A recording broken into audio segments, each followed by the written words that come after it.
श्री परमात्मने नमः। अथ षोडशोऽध्यायः। श्रीभगवानुवाच अभयं सत्त्वसंशुद्धिर्ज्ञानयोगव्यवस्थितिः दानं दमश्च यज्ञश्च स्वाध्यायस्तपःआर्जवम् अहिंसा सत्यमक्रोधस्त्यागः शान्तिरपैशुनम् दया भूतिस्वरोरुध्वम् माधवं हीनचापलम् तेजक्षमाधृतिः शौचम् मन्त्रोः नातिमानिता भवन्ति सम्पदं दैवी मभिजातस्य भारत। दम्भो दर्भोऽभिमानश्च क्रोधः च अज्ञानं चाभिजातस्य पार्थसम्पदमासुरीं दैवी सम्पद्विमोक्षाय निबन्धायासुरीवता मासु च सम्पदैर्दैवी मभिजातोऽसि पाण्डव। द्वौ ससर्गौ लोकेऽस्मिन् दैव आसुर एव च दैवो विस्तरसः प्रोक्त आसुरं पार्थवीक्षिणो प्रवृत्तिं च निवृत्तिं च जनान विदुरासुरा न शौचं नापि चाचारो न सत्यं तेषु विद्यते असत्यमव्यसिद्धन्ते जगदाहुरनीश्वरम् अरसवसम्भूतं किमन्यत्कामहैतुकम् एतां दृष्टिमवष्टभ्य नष्टामालोकबुद्धयः प्रभवत्ययुग्मनवमाण छयाय जगदोहिताः कामवासित्यदुष्पूर्णं दम्भमानमदान्विताः मोहान्धविद्वासविग्रहाः प्रवर्तन्ते शुचिव्रताः चिन्तामपरिमेयां च प्रलयान्तामुपाश्रिता कामोपभोगकल्पा एतावदपि निश्चिता आशापाशस्थैर्बद्धाः कामक्रोधपरायणाः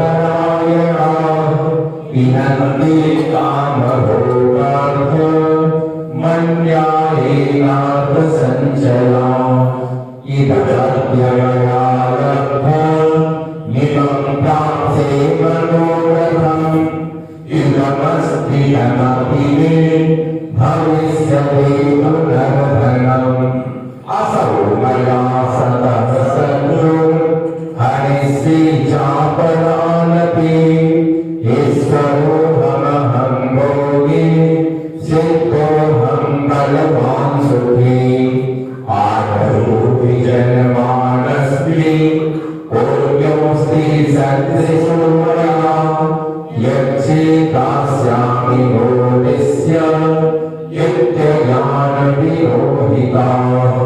अनेकचित्तविभ्रान्ताः मोहजालसमावृताः प्रसक्ताः कामभोगेषु पतन्ति नरकेषु च आत्मसम्भाविताः स्तब्धाः धनवानमदान्विताः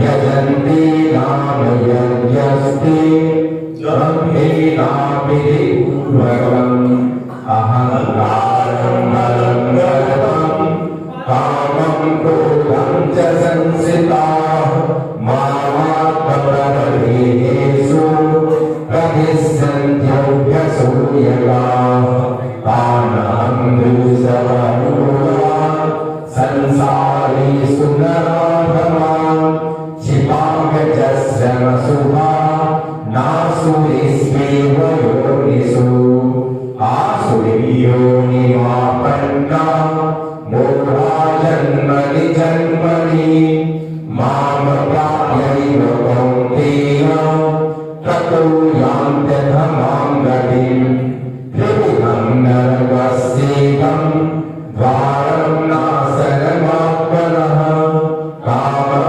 क्रोधस्तथा लोभस्तस्मादेतद्वयं त्यजेत् एतैर्विमुक्तः कौन्तेय तमोद्वारस्य निर्गरः आचरत्यात्मनः श्रेयस्ततो याति परां गतिम् यः साधकैरुत्सिज्य वर्तते कामकारः न स सिद्धिमवाप्नोति न सुखं न परां गतिम् तस्मात् शास्त्रं प्रमाणन्ते कार्याकार्यव्यवस्थितौ ज्ञात्वा शास्त्रविधानोक्तं कर्म कर्तुं विहारसि।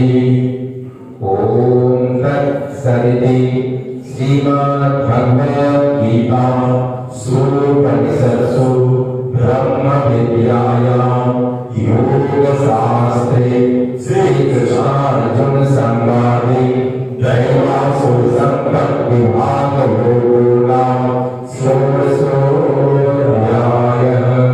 हरिः ओम् तत्सत्। हरिः ओम् तत्सत्। हरिः ओम् तत्सत्।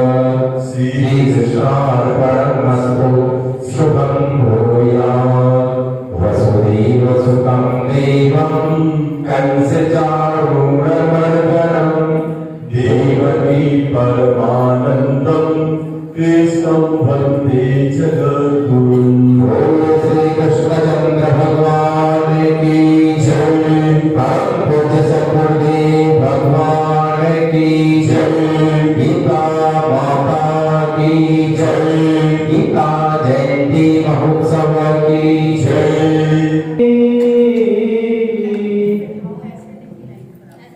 मेरी चाहत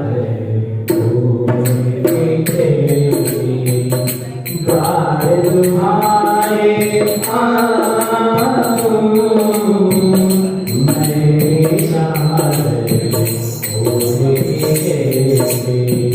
द्वार तुम्हारे आऊं। हे पावन परमेश्वर हे पावन परमेश्वर मनी मनुष्य मेरे चाहत द्वार तुम्हारे आऊं। मेरी चाहत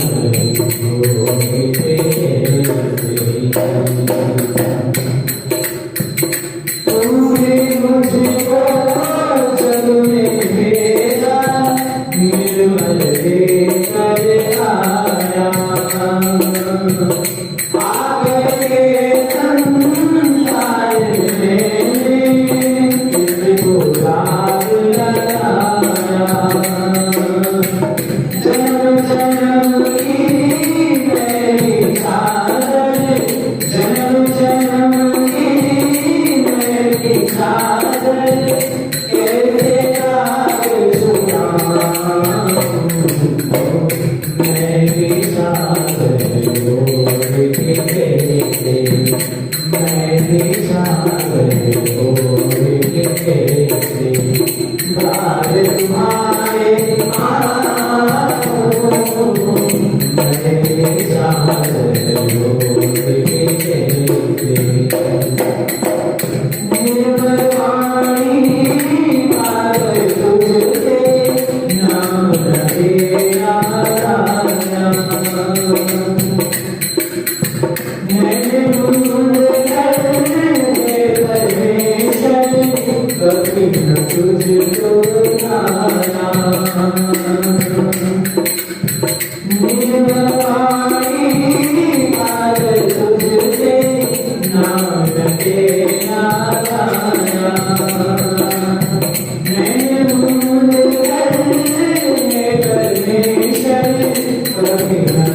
Thank you.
पास की सुनती है हो, अरे मास की सुनती है,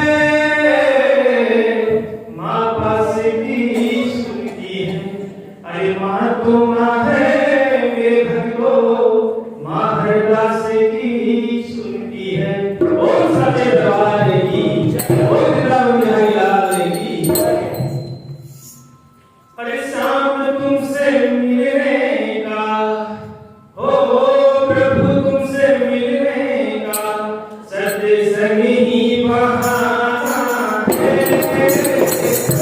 शाम तुमसे मिलने का सत्संग ही बहाना है। प्रभु तुमसे मिलने का सत्संग ही बहाना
Thank you.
देवसुतं देवं कंसचारूढमर्दनं देवकी परमानन्दं कृष्णं वन्दे जगद्गुरुं। परम पूज्य परमाराध्य श्री सद्गुरुदेव भगवान की श्री चरणों में साष्टांग दंडवत प्रणाम। पूज्य गुरु माँ जी के श्री चरणों में कोटि सहनमत। उपस्थित समस्त गीता भक्तों को जय श्री कृष्ण। गीता जयंती महोत्सव के अंतर्गत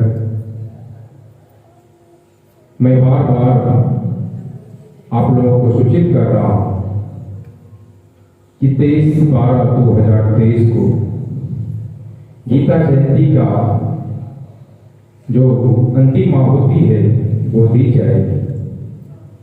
तो उसमें सुबह आरती के पश्चात 5:15 बजे से प्रभात फेरी निकलेगी।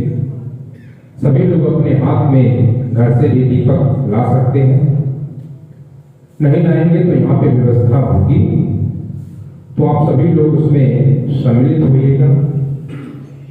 नित्य व्रत की तरह 7 बजे आरती के पश्चात प्रसाद वितरण, तदुपरांत 8:30 बजे से संपूर्ण गीता यज्ञ, आरती,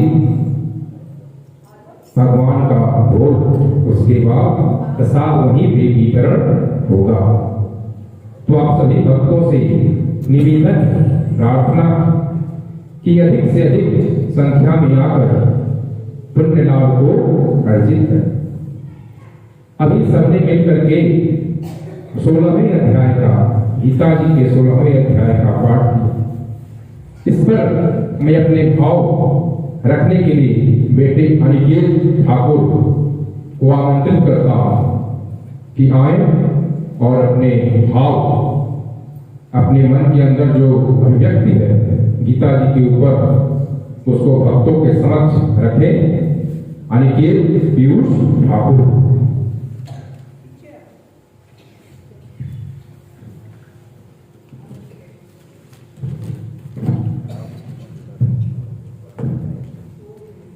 ओम वसुदेवसुतं देवं कंसचाणूरमर्दनं देवकी परमानंदं कृष्णं वंदे जगद्गुरुं। परम पूज्य गुरु महाराज जी एवं गुरुमा जी के चरणों में मेरा कोटि कोटि नमन है और आप सभी गीता भक्तों को मेरा जय श्री कृष्ण प्रणाम। आज गीता जयंती का 16वां दिन है और गीता जी का 16वां अध्याय जिसका नाम दैवासुर संबंध विभाग योग है। 16वां अध्याय कहता है प्रत्येक मनुष्य देवी और आसुरी गुणों का अद्भुत मिश्रण है। हम सभी के अंदर एक शैतान रहता है, कुछ ऐसा जो हमें आत्म विनाशकारी रास्ते अपनाने पर मजबूर करता है। फिर भी हम में से सबसे बुरे लोगों में भी असाधारण देवी गुण होते हैं। हमारी सफलता इस बात पर निर्भर करती है कि अपनी अच्छाई से हम कितनी अच्छी तरह काम कर पाते हैं।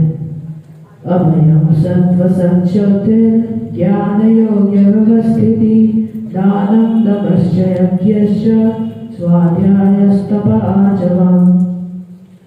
इस अध्याय में भगवान कहते हैं जहाँ डर न हो अतः करण एकदम स्वच्छ हो, तत्व ज्ञान को हासिल करने के लिए ज्ञान योग में निरंतर प्रतिज्ञा हो, सात्विक दान हो, इंद्रियों को दमन करने की इच्छा हो, भगवान देवता और गुरुजनों की पूजा की जाए और अपनी अग्निहोत्र जैसे उत्तम कर्मों का पालन हो, वेद शास्त्रों को पठन पाठन जितने भी कष्ट आए परंतु स्वधर्म का पालन किया जाए, वह सारे लक्षण होते हैं देवी संपदा के। संपदा का अर्थ वैसे तो धन दौलत और ऐश्वर्य होता है, लेकिन देवी संपदा के गुण हमारी दुनिया के संपत्ति से अलग होते हैं। कृष्ण ऐसा कह रहे हैं, यही तो सबसे बहुमूल्य संपत्ति होती है। अहिंसा सत्यमाक्रोधस् त्यागा क्षान्तिरपैशुनम् दया भूतेषु लोलुप्त्वम् मार्दवम् प्रियचाफलम्।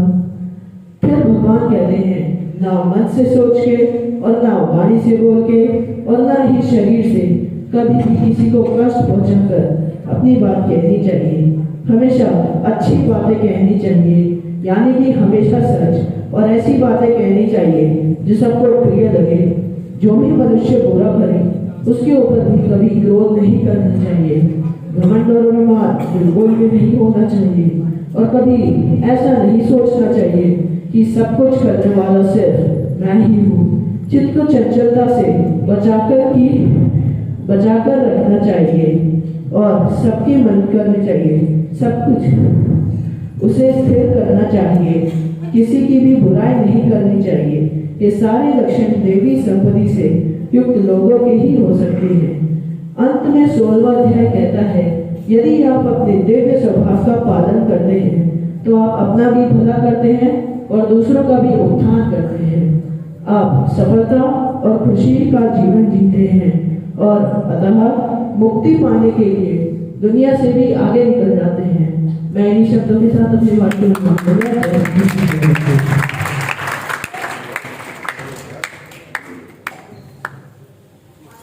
बच्चे ने बहुत ही बढ़िया भाव 16वें अध्याय के ऊपर रखा और इसी तरह धीरे धीरे नई जनरेशन के जो बच्चे हैं वो धीरे धीरे इस तरह से बोलते बोलते एक समय अच्छे वक्ता निकल कर उभरेंगे और आश्रम का, अपने परिवार का, माता पिता का नाम रोशन करेंगे। अब मैं राकेशा जी को बुलाना चाहूंगा, आमंत्रित करता हूँ कि आए और अपने 16वें अध्याय के ऊपर अपने कुछ भाव भक्तों समक्ष रखें। श्री राकेशा जी।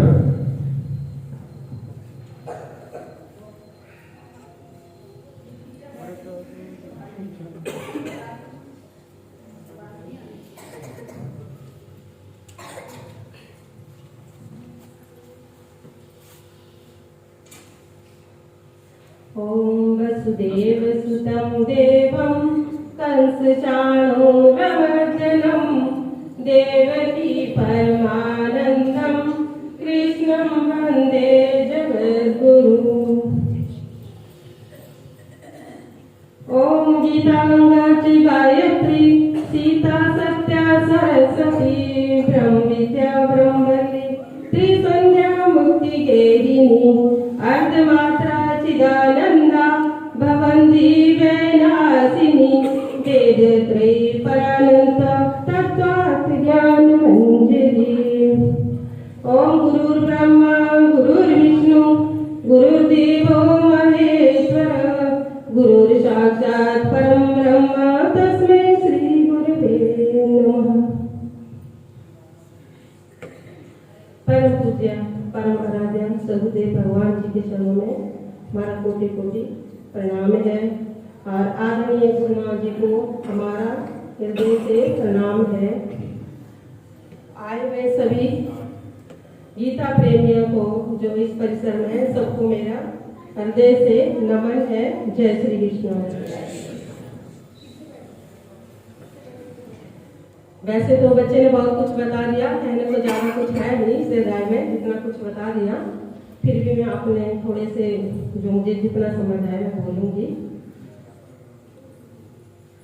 आज गीता भागवत गीता में जो 16वां अध्याय है उसमें भगवान जो देव असुर संपद विभाग योग है तो दैवी गुण और असुरी गुण इनके बारे में भगवान जी पहले थोड़ा 7वें अध्याय में बताना चाहते थे, लेकिन अर्जुन के प्रश्न पे प्रश्न किए जा रहे थे तो वो बता नहीं पा रहे थे। फिर 9वें अध्याय में थोड़ा सा वर्णन आया। तो इसी तरह से अब 15वें अध्याय तक अर्जुन के बहुत सारे प्रश्न जो थे जिज्ञासा वो शांत हो चुकी है। अब भगवान को लगता है कि मुझे अब दैवी और आसुरी गुणों के बारे में कुछ बताना चाहिए। वैसे तो दैवी और आसुरी गुण हर इंसान में होते हैं, वो साधु संत हो कोई भी हो। इतने परम योगी हम नहीं हो सकते कि हमारे अंदर 100% दैवी गुण ही हो।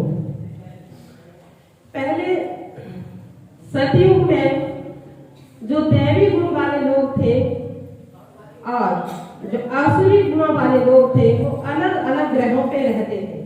आप जैसे पुरानी कथाएं सुनते हैं। तो फिर त्रेता युग में क्या हुआ कि जो दैवी संपदा वाले और आसुरी संपदा वाले लोग हैं वो अलग अलग जगहों पे पाए गए। जैसे रावण जो थे वो अलग जगह पे थे, श्री राम जी अलग जगह पे थे। फिर कलयुग आया तो कलयुग में क्या है जो दैवीय संपदा और आसुरी संपदा वो एक ही घर में पाई गई।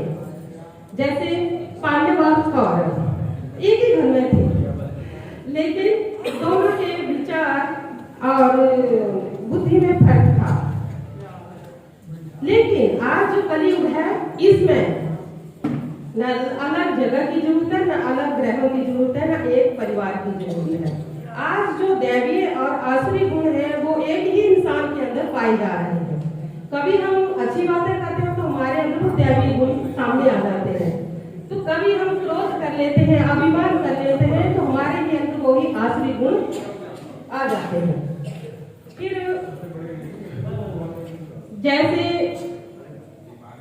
दुर्योधन को हम इसमें मतलब एक बुरा पात्र मानते हैं, लेकिन एक तरह से मैं मानती हूँ कि उनकी बुराई की वजह से जो उनके अंदर आसुरी गुण थे उसी वजह से हमें गीता का ज्ञान मिला, जो समय के अनुसार भूमिहीन हो गया था।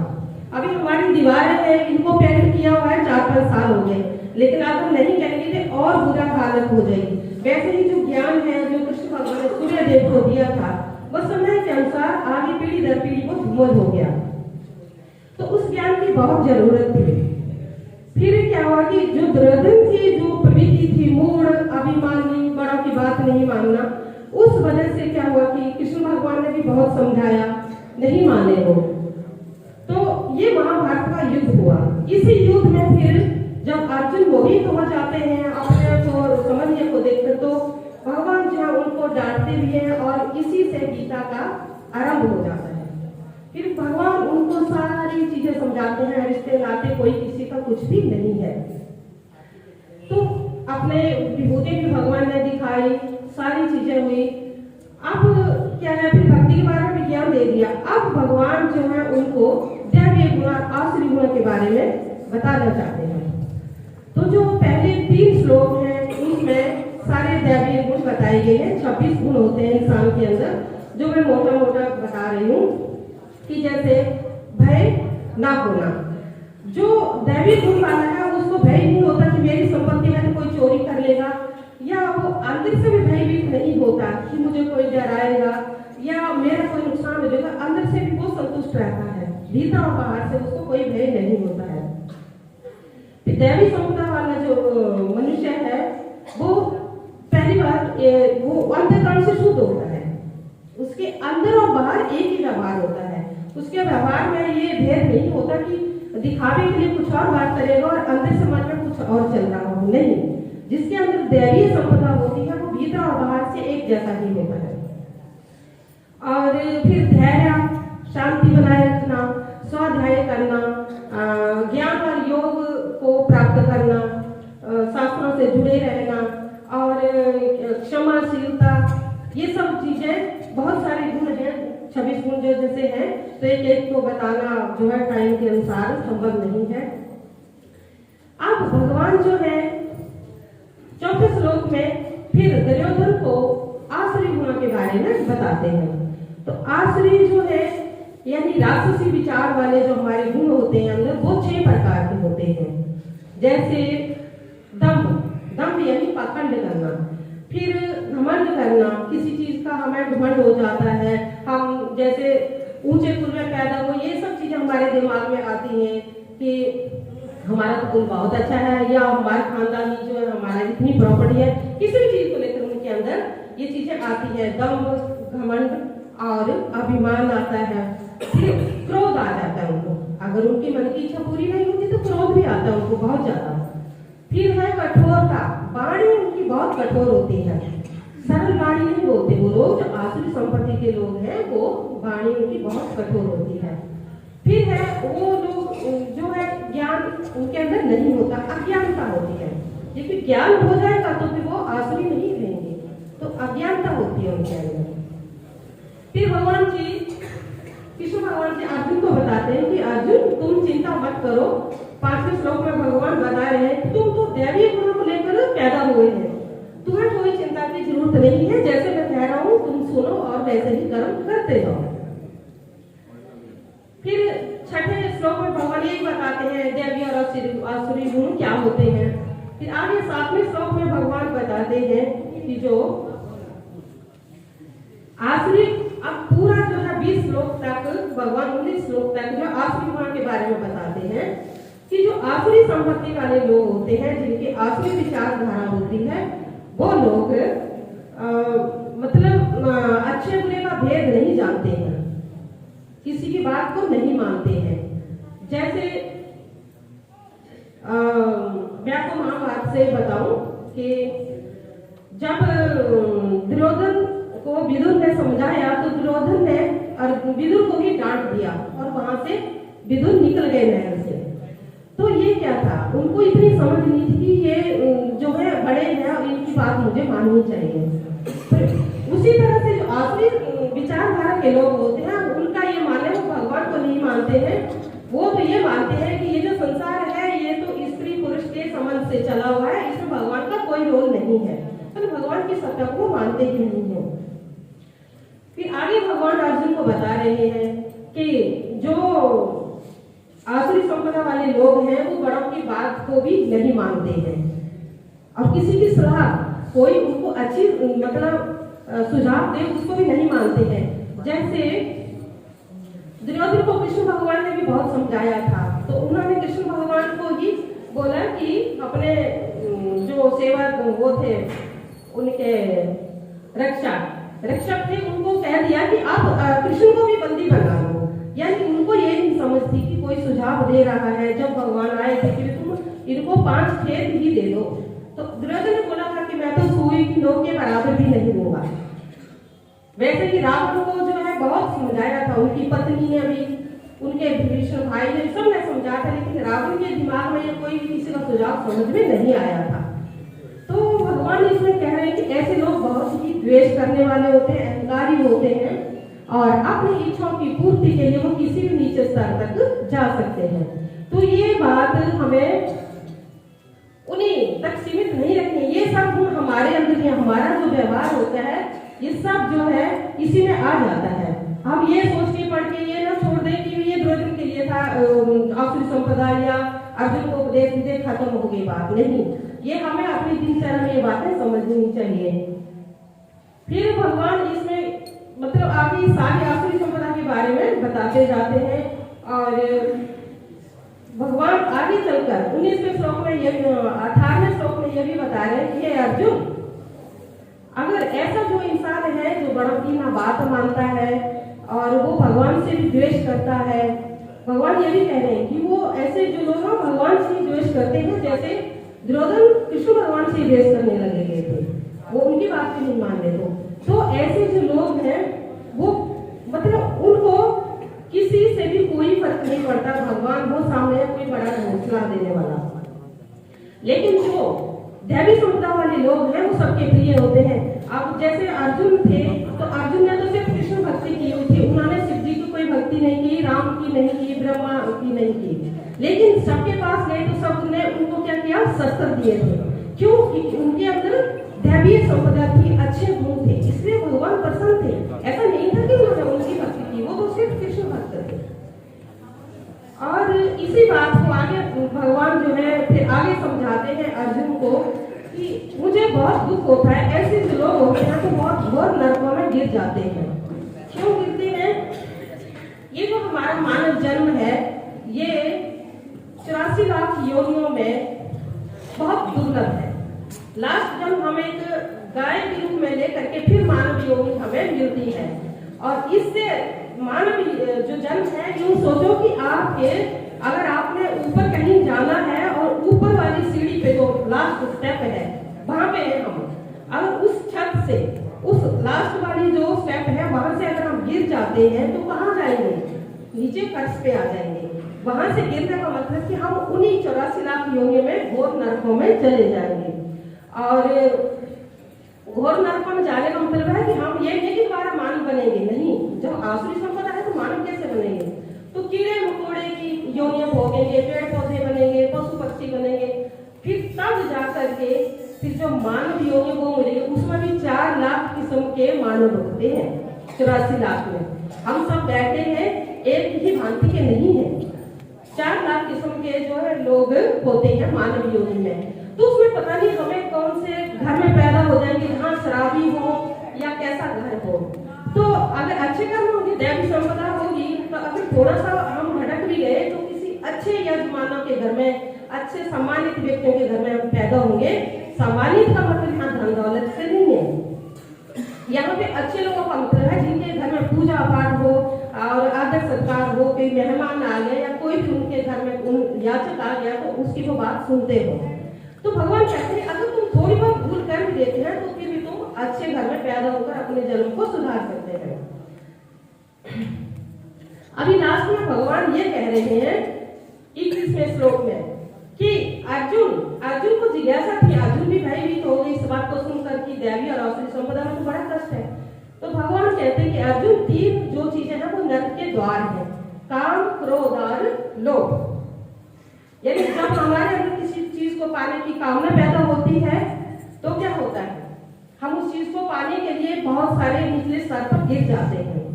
अगर वो कामना पूरी हुई तो ठीक है, तो क्या होगा? हमारे अंदर और लोग पैदा हो जाएगा, इतना पैसा इकट्ठा हो गया, इतना धन इकट्ठा हो गया, ये सत्ता मिल गई और मिल जाए। लेकिन अगर हमारे अंदर वो कामना पूरी नहीं तो क्या हुआ? हमें क्रोध आ जाएगा, हम क्रोधित हो जाएंगे। तो यही आसुरी चीजें हैं जो हमें नीचे से नीचे गिराती जाती हैं। फिर भगवान लास्ट में बोलते हैं कि हे अर्जुन, फिर भी पापी से पापी व्यक्ति भी मेरे को प्राप्त कर सकता है अगर वो शास्त्र अनुसार अपना जीवन यापन करता है और मेरी शरण में आ जाता है। तो इन्हीं शब्दों के साथ मैं अपनी वाणी को विराम देती हूँ। जय श्री कृष्ण।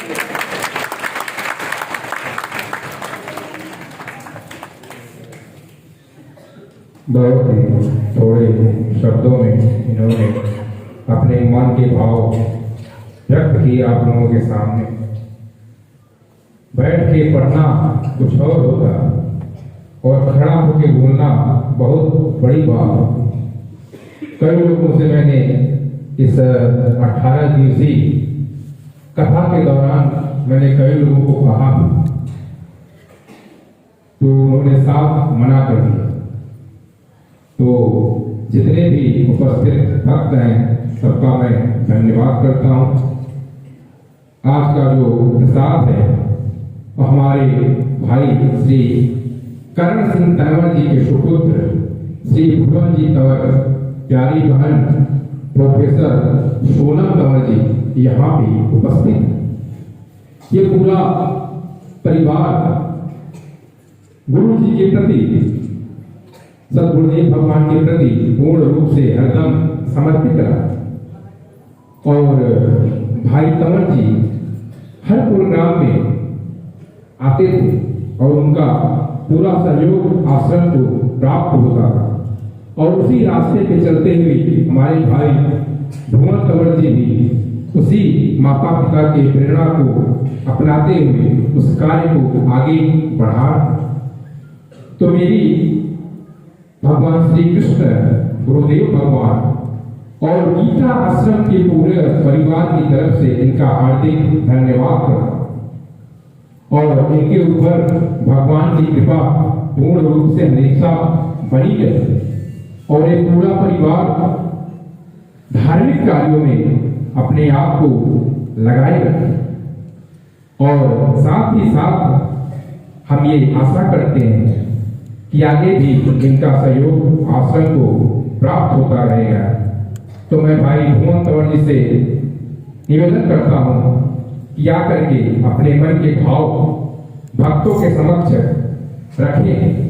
उनके मन के अंदर जो प्यार है आश्रम के प्रति, जो समर्पिता है, जो आश्रम के लिए आगे वो करना चाह रहे हैं, समाज में अच्छी शिक्षा एक दिशा देना है, उसके बारे में आप लोगों के साथ भाई भुवन तंवर जी दो शब्द रखेंगे।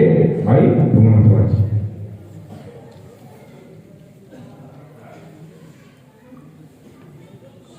सबसे पहले मैं आज इस पवित्र प्रांगण में उपस्थित भक्त सारे श्रद्धालुओं को, बुजुर्गों को, मेरी माता बहनों को और साथियों को नमस्कार करता हूँ, प्रणाम करता हूँ।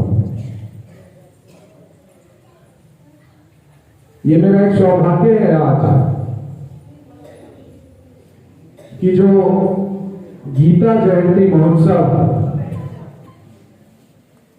मनाया जा रहा है, हम भगवान की स्तुति कर रहे हैं, उनकी अर्चना कर रहे हैं, पूजा कर रहे हैं, उसका एक हिस्सा बनने का मुझे मौका मिला। ये सौभाग्य मैं इसलिए कह रहा हूं क्योंकि अक्सर हम अपने दिनचर्या में कई बार कहते हैं प्रभु की लीला तो अपरंपार है। प्रभु की लीला जानना मनुष्य के बस में नहीं है। जैसे गीता महोत्सव का प्रारंभ हुआ, मैं अपने पिताजी श्री करण सिंह तंवर जी के साथ बैठा था। अभी वो आइसोलेशन में है, उनका लिवर ट्रांसप्लांट हुआ है, तो वो अंदर बंद कमरे में रहते हैं और डॉक्टरों ने कहा है कि इन्फेक्शन ना हो जाए, इसलिए उन्हें अभी कुछ दिन और कमरे में बंद रहना होगा। तो मैंने ऐसे ही उनके साथ जिक्र किया, जैसे अकेले रहते हैं तो उनसे अक्सर बात करने अंदर जाता हूँ। तो मैंने बताया, मैंने कहा पापा ऐसे गीता महोत्सव का प्रारंभ हुआ है और मनाया जा रहा है। तो उन्होंने मुझे कहा कि गीता महोत्सव में तो मेरा विशेष योगदान रहता था, मैं तो हर वर्ष किसी न किसी माध्यम से वहां पर सेवा के लिए जाता था और सुबह 5-6 बजे जो प्रभात फेरी निकलती है उसका भी हिस्सा बनता था। तो उन्होंने मुझे कहा कि आप इसका भी हिस्सा बनिए। और जिस तरीके से भगवान की स्तुति में मन लगता है और भगवान की प्रार्थना करने में मन लगता है, उसी तरीके से उनका मन गीता आश्रम से जुड़ा हुआ है। मुझे अभी जब ये प्रोग्राम निर्धारित हुआ कि मेरे को सौभाग्य मिला है प्रसाद वितरण करने का, तो मुझे एक सज्जन मिले, मुझे कहा कि मैं एक आपसे बात करना चाहता हूं। जैसे मुझे बताया गया है, मेरे पापा के संस्कार है कि कोई भी कोई बात कहे तो जरूर उसको स्वीकार करना चाहिए। मैंने कहा जी बताइए। उन्होंने कहा कि आपको पता है आप गीता आश्रम में जो कार्यक्रम करवा रहे हो, जो आप प्रसाद वितरण करोगे, तो तंवर साहब का क्या क्या वहां से अटैचमेंट है या क्या क्या उनका वहां से वास्ता है? तो मैंने कहा जी मेरा जन्म यही दिल्ली कैंट में हुआ है, मैं पला बड़ा यही हूं, मेरी शिक्षा यही की है, ज्यादा तो उनके साथ राजनीति में नहीं रहा क्योंकि पढ़ाई लिखाई में ही उन्होंने मुझे बढ़ने के लिए आगे छोड़ा था। मगर इतना जरूर जानता हूं कि उनकी आत्मा और उनका सारा मन इस पवित्र आश्रम से जुड़ा हुआ है, आज से नहीं बहुत सालों से। उन्होंने कहा नहीं। उन्होंने मुझे एक इंसिडेंट बताया। उन्होंने कहा कि जो महाराज ने यहां पर नींव रखी थी और जिन्होंने इसकी स्थापना की थी, परम पूज्य हरिहरि जी महाराज, जब अपनी आखिरी सांसें ले रहे थे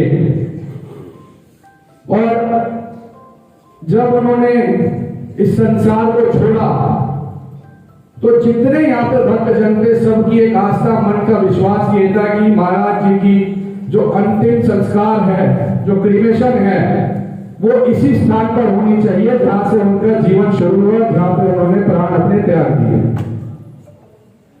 और जब ये प्रक्रिया शुरू हो गई, सबने यही मन बनाया कि यहीं पर क्रिमेशन होना चाहिए, जो यहाँ पर एक स्थान भाग हमारे समक्ष है। तो बहुत बड़ी अटकल आ गई, सारी पुलिस फोर्स आ गई, बड़े बड़े अफसर आ गए और यही सब में विचार हो गया कि ये तो शमशान घाट में होना चाहिए, यहाँ कैसे हो सकता है एक पवित्र स्थान या सामाजिक स्थल पर। पूरे में हड़कंप मच गया, कैंटोनमेंट से लेके और दिल्ली पुलिस के आला अधिकारी यहाँ पर आ गए और सबने बड़ी से बड़ी फोर्स मंगाकर उसको रोक दिया।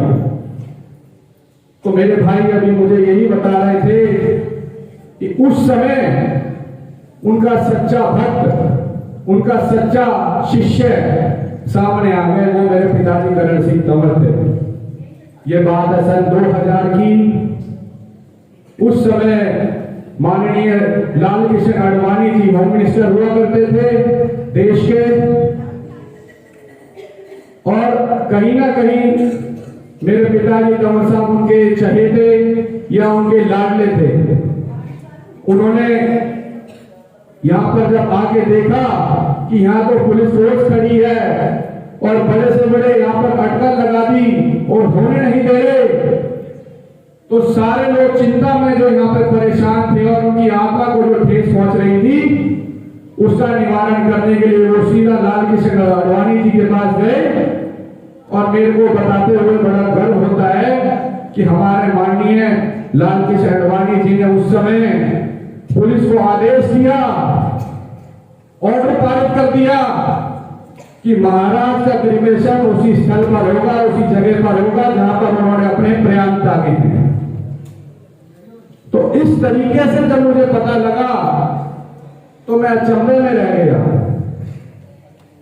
कि जो असंभव काम, जो एक तरीके से ना होने वाला काम, जब प्रभु की लीला करती है, जब प्रभु की माया होती है, तो असंभव को भी संभव करने में कोई समय नहीं लगता।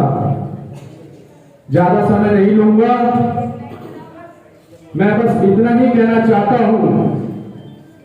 मैं हर एक जगह कहता हूं और हर स्थल पर कहता हूं कि अगर मेरे पिताजी करण सिंह तंवर जी आज यहां पर जीवित हैं तो शायद आप लोगों की वजह से है और कोई कारण नहीं है। क्योंकि जब डॉक्टरों ने मेरे को बोला था कि भैया या तो कुछ और सोचो और नहीं तो सिर्फ प्रभु का नाम लो और कोई इन पे चारा नहीं है, मगर छुट्टी के टाइम पे उन्होंने एक और नई बात बोल दी। कह रहे मैंने तंवर साहब का यार नाम तो इतना सुना था, कहीं दिल्ली का शेर, कहीं गरीबों का हमदर्द, मजदूरों का मसीहा, मगर ये नहीं पता था कि उनके साथ इतने लाखों लोगों की दुआएं जुड़ी हैं।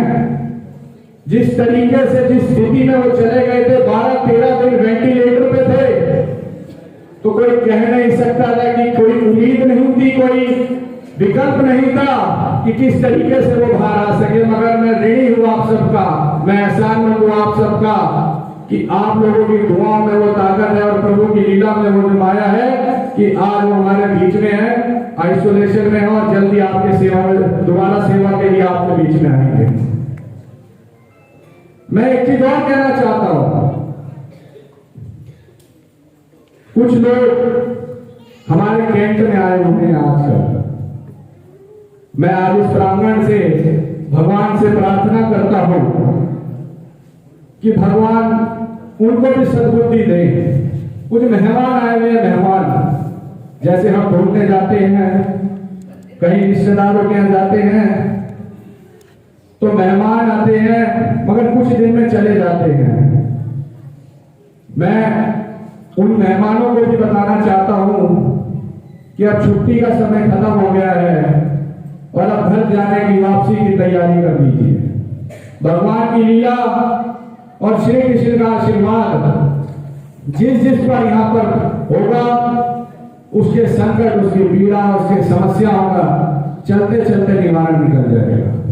मैं ये भी प्रार्थना करता हूं भगवान श्री कृष्ण से कि आज इस प्रांगण में जितने भी भक्त, जितने भी श्रद्धालु यहाँ पर आए हैं, सबकी मनोकामना पूरी करें। जो आप पर, भगवान पर सबका विश्वास है, उसका पूर्ण रूप से बढ़ावा हो और गीता आश्रम से जो हमारी एक आस्था और एक मन का विश्वास है, उसको हम आगे बढ़ाते चलें, सेवा करते चलें। मैं अंत में अपनी वाणी को विराम देते हुए गीता माँ, जो हमारी आदरणीय गीता माँ है, मैं उनकी स्वास्थ्य को लेकर हमेशा अपने भाई, अपने बंधु प्रमोद जी से पूछता रहता हूं।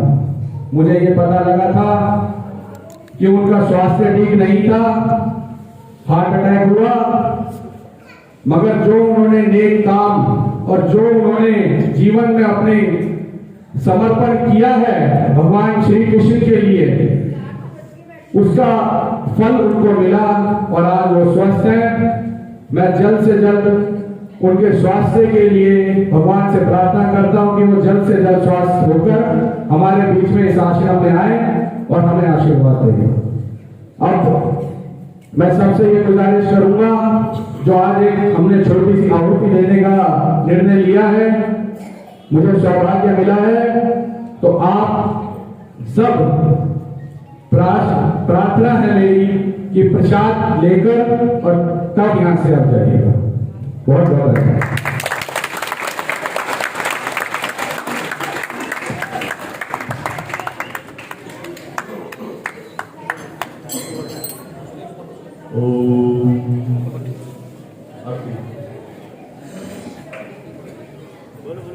वसुदेव सुतं देवं कंसचाणूरमर्दनं